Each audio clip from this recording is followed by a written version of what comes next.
దినాం కోర్టులకు ఎన్నో కేసులు వస్తాయి. కానీ దేశమంతా బగ్గైన పడ్డ కేసు అంటే ఢిల్లీ మందుదంద కేసే. ఏడనో కట్టుకోతుతే ఇంకేడనో బలబెలిగినట్టు ఢిల్లీకెళ్ళి లింకులు తెలంగాణకు వచ్చినాయి. లిక్కర్ కేసులా పెద్ద పెద్దోళ్ళు అరెస్ట్ అయి జైలుకు పోయినరు. నెలల కమానం ఎంక్వైరీలు కోర్టు వాయిదాల తర్వాత ఇక ఒక్కొక్కరు బయటకు వస్తున్నారు చిన్నగా. ఇక ఎలా గీసారు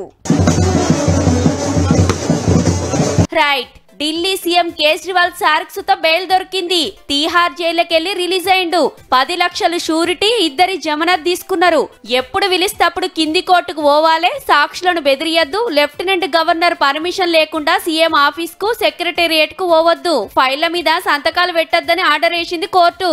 ఢిల్లీ లిక్కర్ పాలసీల 100 కోట్లు గోల్మాల్ చేసిండ్రని 6 నెలల కిందట ఈడీ అరెస్ట్ చేసింది. పదవిలుండి అరెస్ట్ అయిన ఫస్ట్ సీఎం సారే.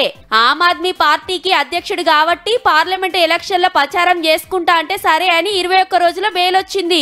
ఓట్లు చూసుకొని మళ్ళా జైలుకు పోయిండు. కోర్టుల కొట్లాడితే ఈడీ కేసుల బెయిల్ దొరికింది గాని హింతల్నే సిబిఐ అరెస్ట్ చేసుడుతోటి లోపట్నే ఉండాల్సి వచ్చింది ఇన్ని రోజులు.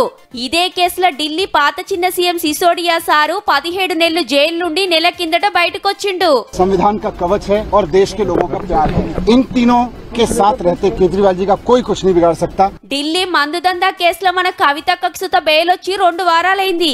కానీ ఎంక్వైరీ నడుస్తూనే ఉంటది. ఆఖరికి ఏమైతుందో గాని 100 కోట్ల స్కామ్ కేసులో ముఖ్యమైన వాళ్ళంతా జైళ్లకెళ్ళైతే బయటకు వచ్చిండ్రు.